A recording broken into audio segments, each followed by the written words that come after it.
guys, it's Taylor. I hope you're having a fantastic day. Today I'm here to bring you my mid-year freakout tag.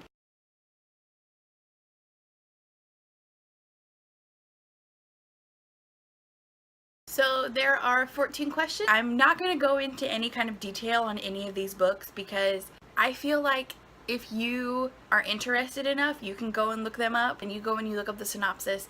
That's all you need to know about a book. And I feel like if I were to go into too much detail, it would give away a lot of the fun stuff about reading the book. Let's go ahead and get into the video. Question number 1 is the best book that you have read so far this year, and without a doubt that is going to be Shadow and Bone by Leigh Bardugo. I absolutely love this book. Everything about it. I started it and finished it. I think it was 36 hours. I loved it so much. Just the world building, the characters, the relationships with the characters. It was just all phenomenal, and this is such a wonderful setup for such a fantastic trilogy. The second question is best sequel you've read so far, and it's not a sequel that came out this year, but it is the one that I've read this year, and that is going to be Unhinged by A.G. Howard.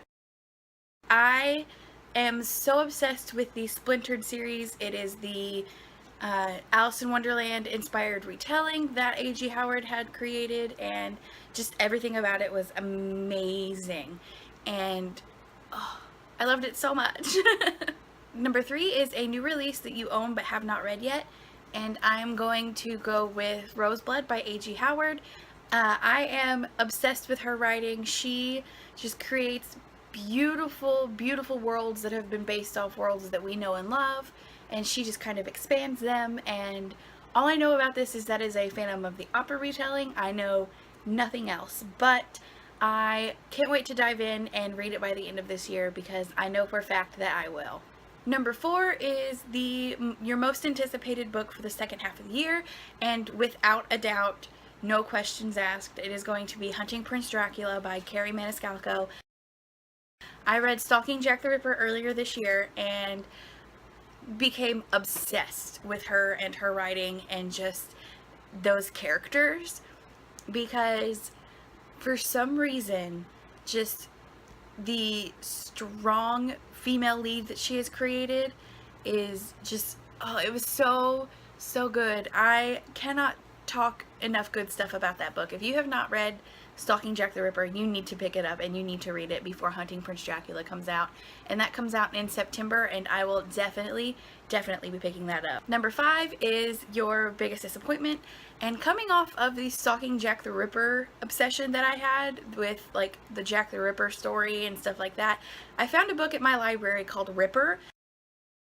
I don't remember who it's by, but I found it, and I don't know, it took me a long time to get through because I think because I was so excited for anything Jack the Ripper related that I was like, okay, it's gonna be great.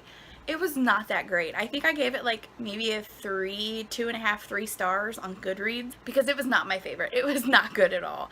And I went into it with such high hopes, and it was just not good. Number 6 is going to be the biggest surprise, and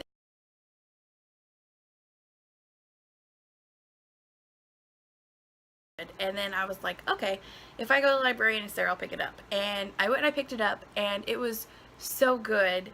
I loved that book.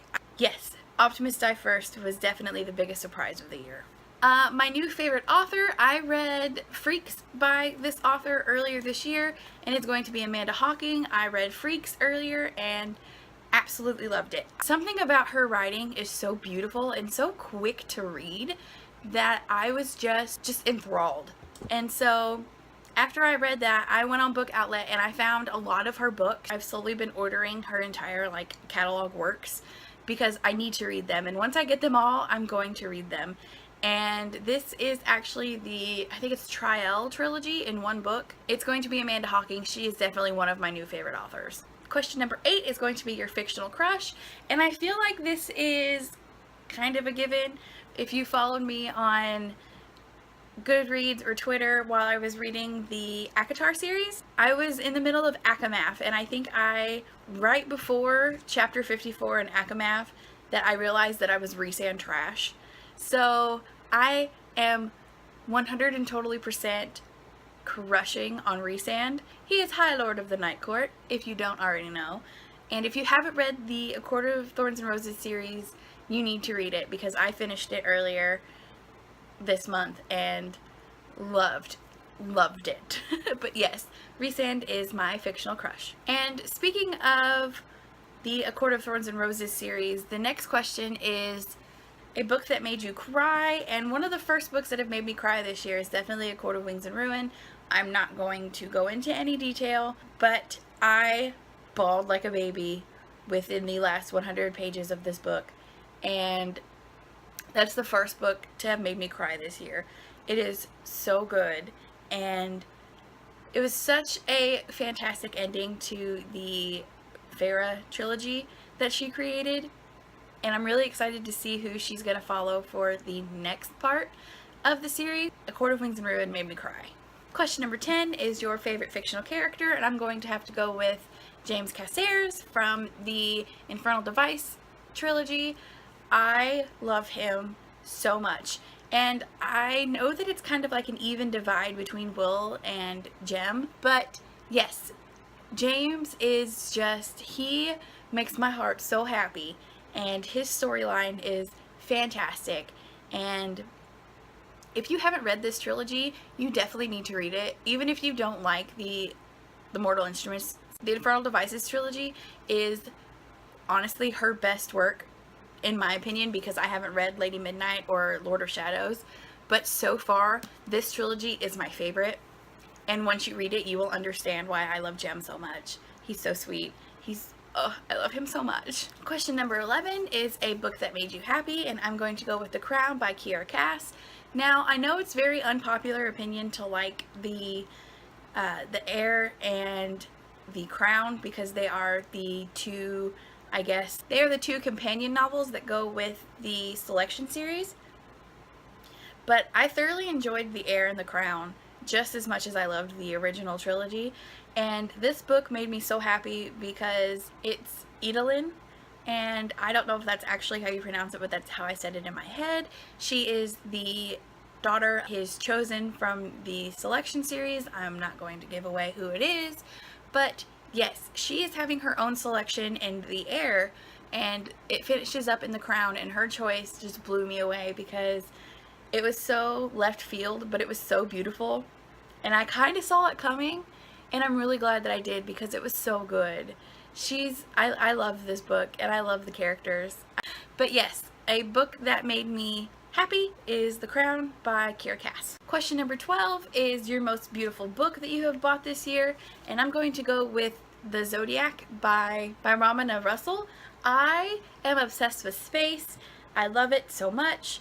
And I think that this cover is just beautiful because of that, and I'm really kind of into horoscopes and zodiacs and all that kind of stuff. So I feel like this is one of the most beautiful books that I own on my shelf, and it is my most beautiful purchase this year because I did buy it off a book outlet this year. Question number 13 is what books do you want to read by the end of the year? I have a video about series that I want to finish before the end of the year, and all of those are going to be mentioned, so I will go ahead and link that above as well as put it in the description. But I also want to read This Savage Song and Our Dark Duet by V.E. Schwab. I also want to read the Shades of London trilogy by Victoria Schwab. I would also like to read Lady Midnight and Lord of Shadows by the end of the year. I think that those are the books on top of the series that I would like to finish that are books that I would like to read by the end of the year. And then question 14 is your favorite community member, and by community, it's BookTube, Bookstagram, just any world of the books community that we are in here.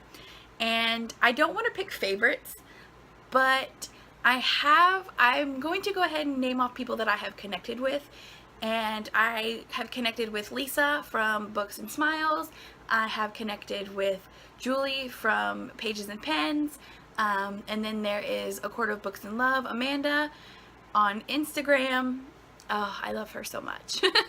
I love all three of the ladies, and I love everybody in this community, but those are the three that I have really connected with this year, and I'm so thankful for. But like I said, I didn't want to pick favorites, but those are the three ladies that I have connected with most this year. So yes, that is going to be my mid-year freakout tag. I feel like I should freak out a little more, but I believe I'm between 53 and 55% read on my Goodreads goal. I want to read 75 books this year and I'm at 41. So I'm well above halfway and I am feeling super good about this year. This month hasn't been so good, as you will see in my wrap up. But this year has been fantastic, and I'm so glad that I decided to jump back into the BookTube community. Without continuing to ramble on and anything like that, I'm going to go ahead and cut off this video here and say thank you guys so much for watching, and I will see you next time. Bye!